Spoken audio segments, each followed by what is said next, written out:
let me know. Thank you. Let me know if you're able to hear clearly, because I want this conversation to be short, precise, but onto the point, on context and what are happening around the continent, especially in the western region, that is ECOWAS. Yeah, it's a pleasure interacting with you all. I think we should give it just 3 more minutes. 3 more minutes, and then we can start the live proper.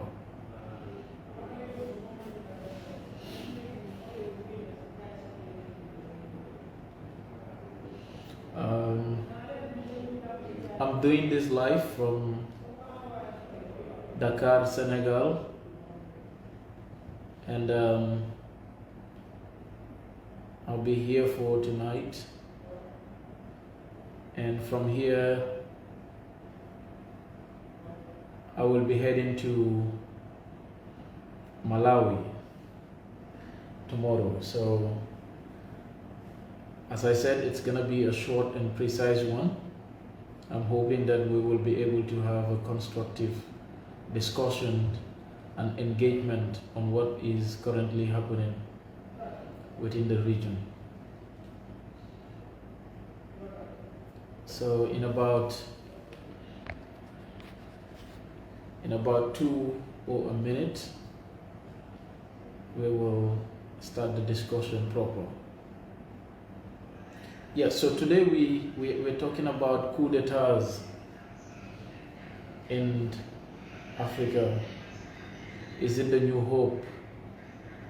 So we will be discussing about this in details, giving it a context, but also what is the future that awaits us? What are we really doing? And I hope that we will be able to discuss this. Yes. So to all of you that are here, please share the live so that we can get a wider coverage. We want to make sure that everybody and no one is sidelined, and we can keep a message out there that in one way or the other it's gonna benefit, but we can equally continue to have these discussions among ourselves and everywhere within the continent.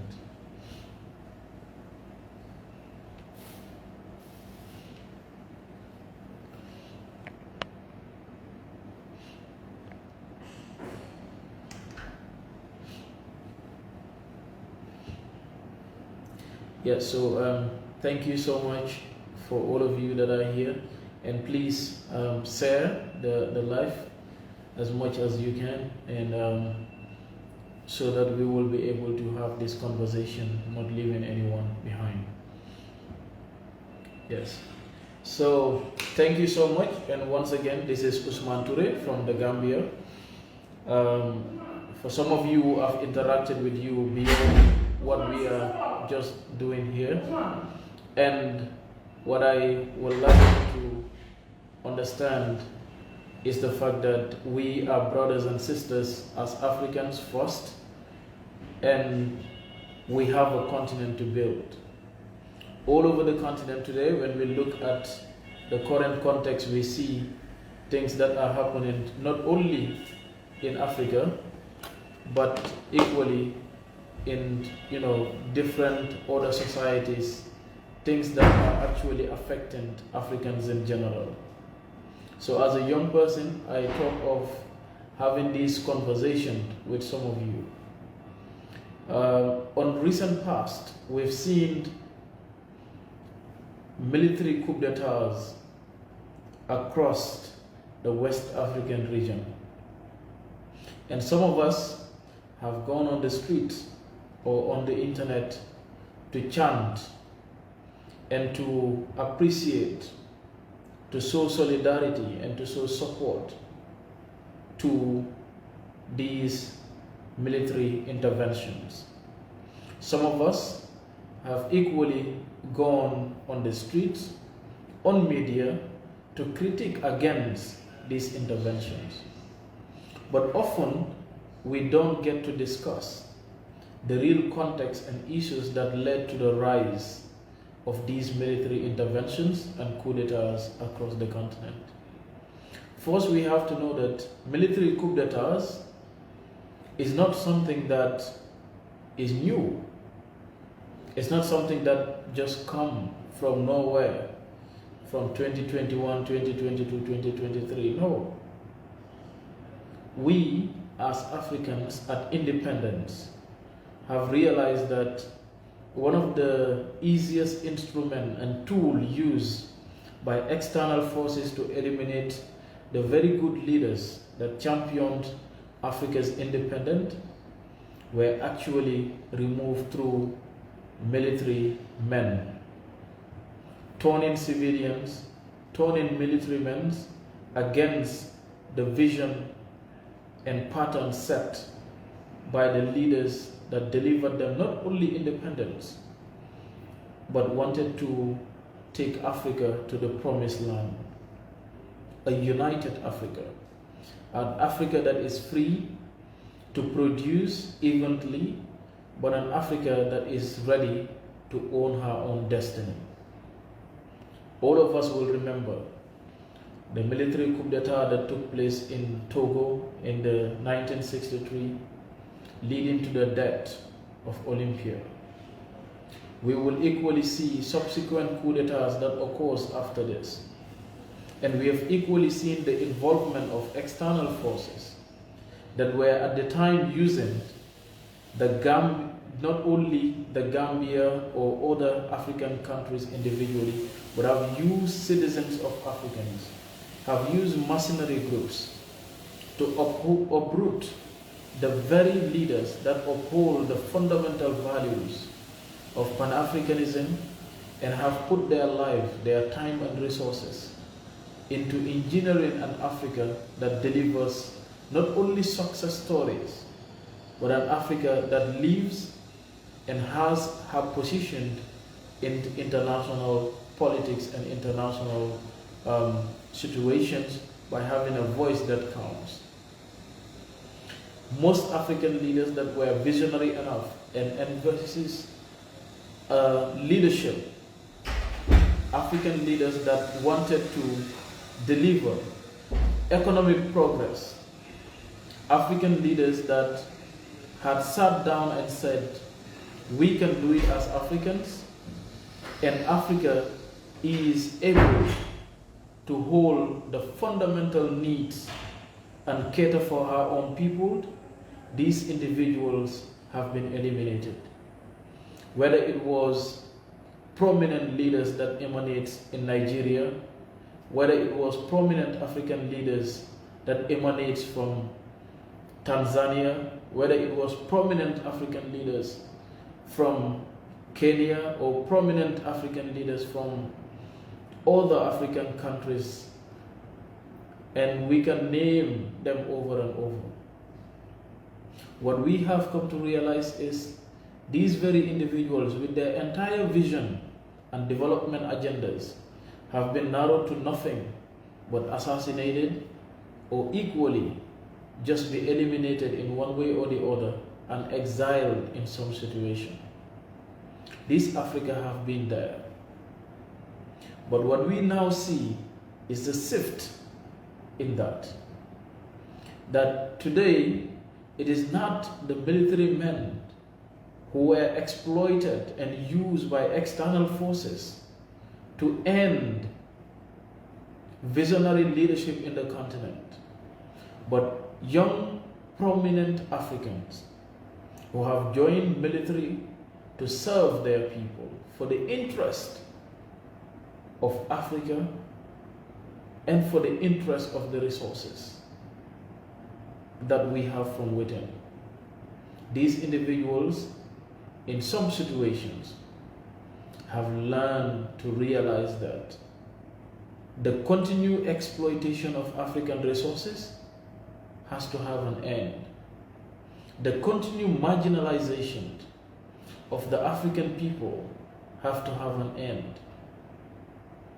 And Africa must distribute her resources to fit the purpose and needs of the people who live within it. We have seen the new rise. To give it a context, in the case of Niger, we've seen a recent seize of power. We do not support for militaries to go everywhere and take charge. But one thing we can support is a good change. Think about Niger. Think about Mali in your analysis. Think about Burkina Faso in your analysis. These are countries that gained independence in the early 1960s. But what have they done from that moment to date? It will be understood that in the case of Niger, how many leaders have come in and go? And as we speak, over 70% of the population do not have access to electricity. As we speak, there is high rate of illiteracy. As we speak, there is high rate of unemployment. As we speak, the future of young individuals who should be championing development cause, who should be big entrepreneurs, providing solutions for not only Niger, but other African countries, have narrowed their dreams to nothing but being on the streets. Our own brothers and sisters who have traveled through the Mediterranean Sea have had their experience before they got to Libya. Agadez is one of the renowned regions, had through the stories of these very individuals. You ask, in their interventions, they've realized the lack of amenities, basic needs, which are not available. When we think about a region like Mali today, with all the world resources present, and have always lived to be in a situation in which nothing has been done to support or to end the continued marginalization of the people of Mali. Leadership keep coming. We have an organization, not only the African Union, but regional blocs like the ECOWAS, and the name goes on, which have narrowed their vision and agendas to nothing but a protective club for the few members. We have seen heads of state that refuse to step down after their second term in office, torn the constitution under the watch of ECOWAS and the AU, who did nothing to remove these individuals, just because they belong to that accepted club. But what happened afterward? When military men said enough is enough, that's when you run to the sanctions. That's when you run to the emergency meetings.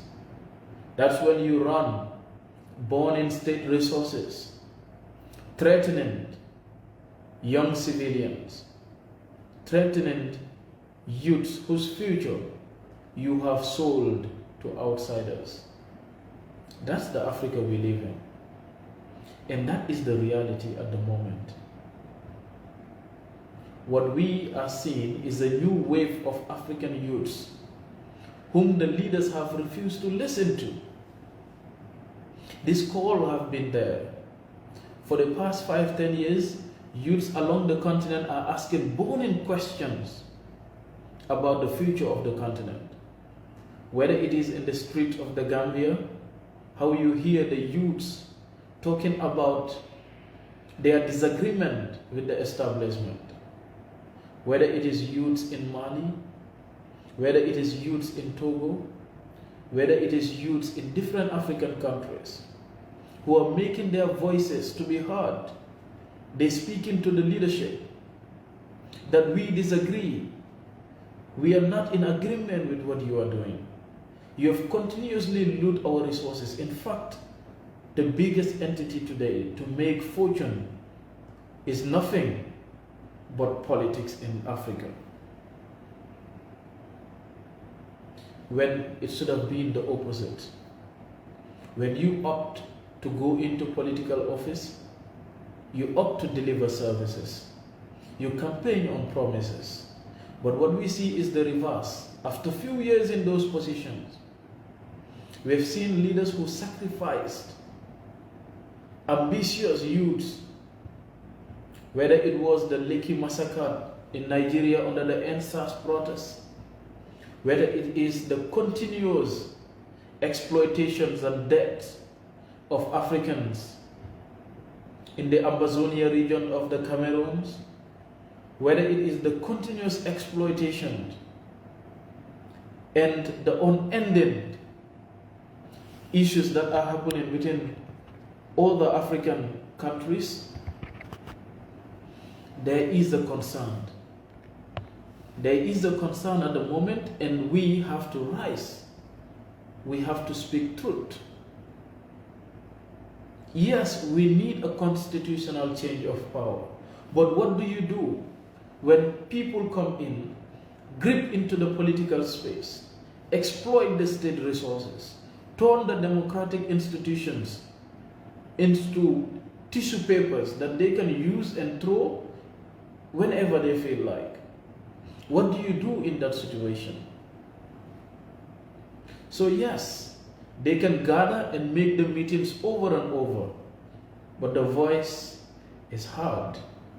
And yes, if you do not listen to the cries of the youths, you must be ready to harness whatever comes with it.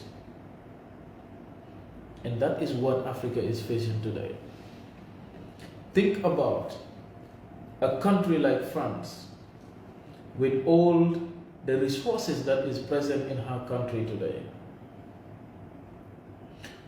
Most of the uraniums that they're extracting from the African continent is extracted in countries like Niger, Nigeria, and few others. Not that they don't have uranium, they do.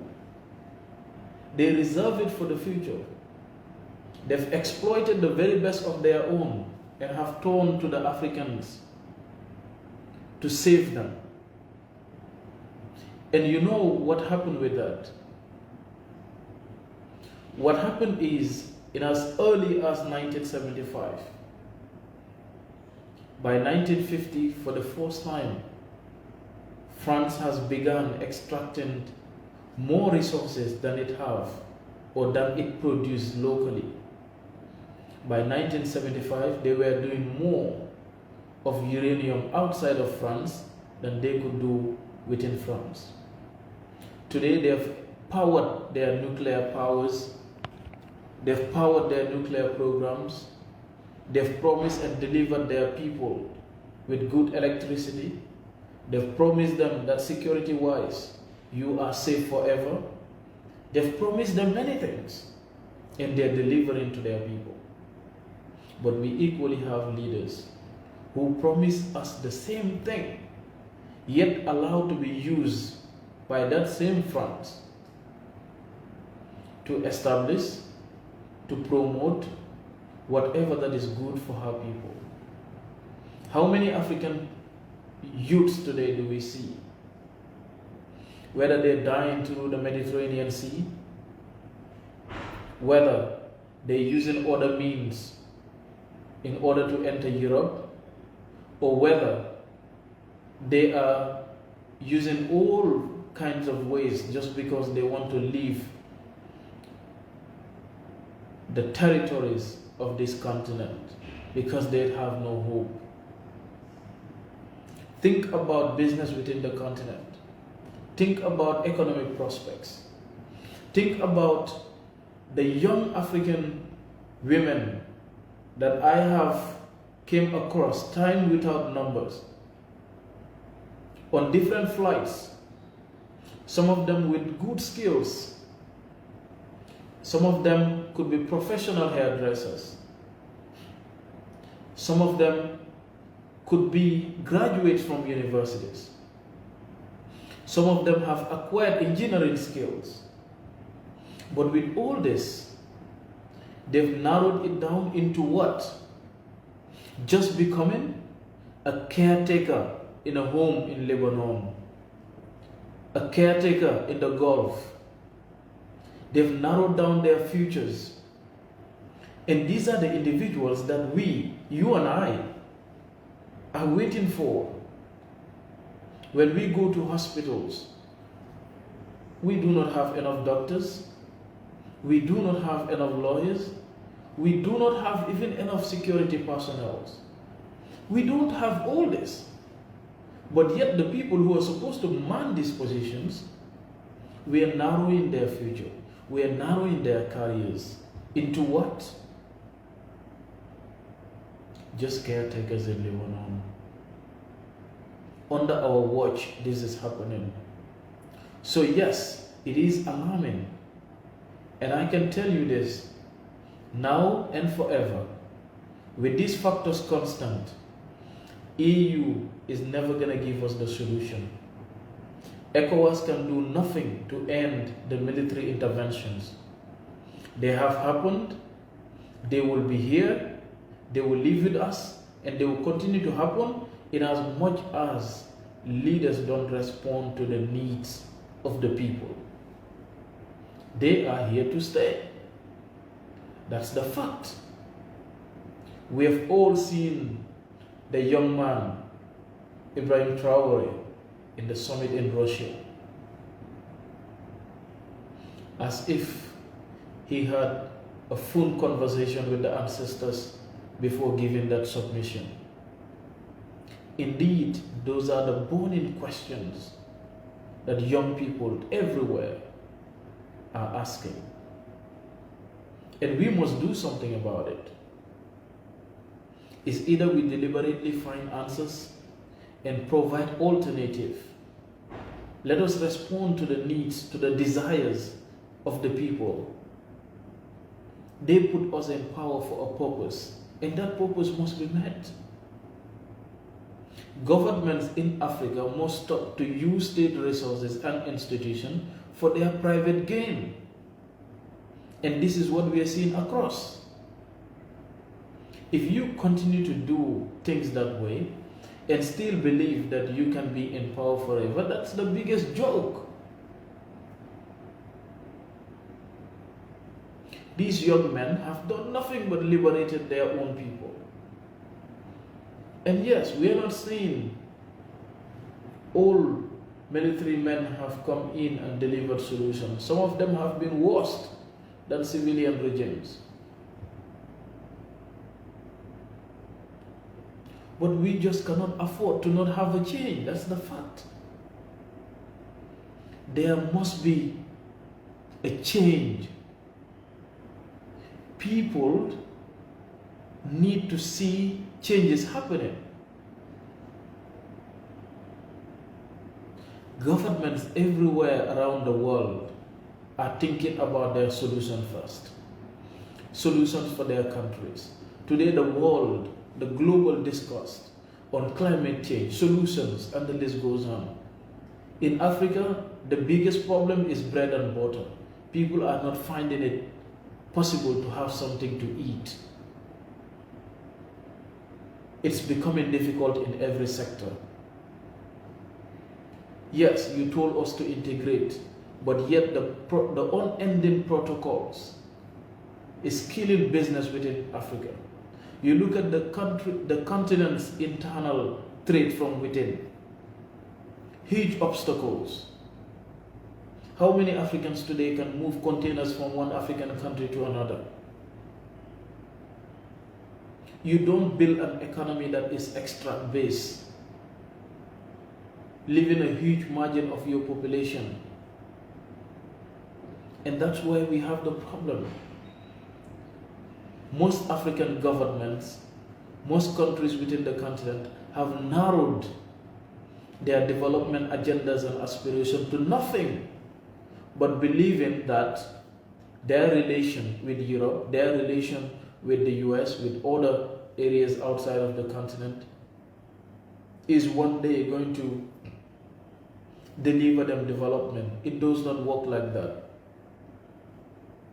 Things are written and needs to be engineered. To all the African leaders out there, empower your citizens. Give them space to speak. Make their voices count. Restore hope. Work for their service. Be transparent. Agree with them. Accept to be held accountable. You cannot be doing the opposite of this and still accept or think that yes, you can rule forever, or that your office is a family entity where you come go and maybe a brother or a son picks. It does not work like that. The generation of African youths that are here with you today have really found deep and understood these concepts. We know what works and what do not work for us. And that is why it is important for all of us to be the solution wherever, and to be part of not only the conversation, but how much can we put resources to support what needs to be done. We have born in concerned in a tiny country like the Gambia, whose future have been narrowed to next to nothing. What do we do about that? A country that has never experienced civil war, a country that has been stable for the past 60 years, a country that has a river on all ends, access to the Atlantic Ocean, direct sunlight every day, and you still want to take an excuse for not bringing development to those people?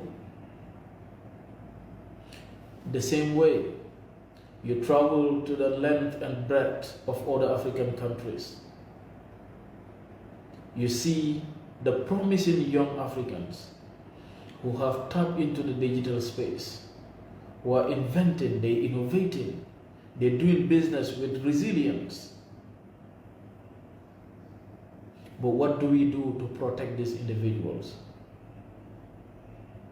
What do we do to make sure that these individuals are supported and given a platform? Unless and until these burning questions are answered, we will always have the emergency meetings and no dispute will be settled. Because the bigger dispute is not these military men in uniform. No, it is the burning hearts of the innocent people who have been marginalized, the innocent people who walk on barefoot on minerals that could change their life, and they go to schools to learn nothing about that. And that is the biggest mistake of not only ECOWAS, but including the African Union. The emergency meetings should be for the heads of states. Hold them accountable on their promises. Help citizens. Hold their governments accountable for the mismanagement of resources, for the misuse of state funds. If we are able to solve this problem, then yes, we are saving a generation, we are saving a continent, we are building Africa that is integrated and ready to work and deliver services. Unless and until this is met, we will always gather, send sympathy, send solidarity message, accept or disagree, but the conditions are still the same.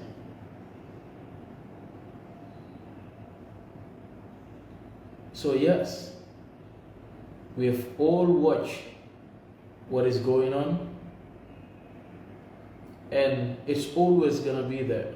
About a year ago, I was on the same panel with Mohamed Bazoum, discussing about the future of the Sahel and the youths of this continent. But it appears to be the lessons from these discussions are never transformed to actions. It appears to be not only him, but all the African countries.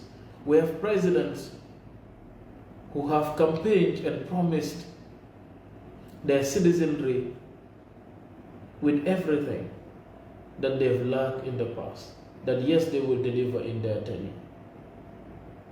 And afterward, they're told to do nothing. So this was going to be a very short conversation. I just thought of sharing my perspective on what is happening, that yes, we have been watching the situation, and yes, we believe that until and unless concrete solutions and steps are taken to build respect between leaders and the people that puts them in power, unless institutions are built to support and go with the call of the majority, military interventions are going nowhere, and there is nothing that can stop it. ECOWAS is never going to lead us there, nor is the African Union leading us to a moment of no military intervention. They've told us that 3 years ago, Africa will silence the gun. And as we speak, there are people dying in different African regions due to their disagreement with the people in charge. As we speak, millions of young Africans out there are not having quality education. As we speak, millions of young Africans out there, under their watch, are seeing their minerals being extracted by Western companies who gives them nothing in return. As we speak, if you board any flight within the West African continent today, you will be traveling with young girls, 18 years of age, 20 years of age, who have narrowed their future into being caretakers in homes in Lebanon. That is the context in which we are seeing military coup d'etats. So in order to build a future, in order to build Africa, we have to realize this. And we have to make sure that we are in line and continue to support the young Africans that rise to speak to power, but to equally ask the fundamental questions that needs to be asked. Whether it is those Africans in the diaspora or the Africans within the continent. Yes, we have to do something, and that is making sure we constantly remind the leadership that yes, they are leading, but they do not own this continent. It belongs to all of us, and we all have a share. We all have a role, and we all should have our voices count in the way in which Africa is administered. Thank you so much for being here with us, and we will be back by next week on another issue of discussion.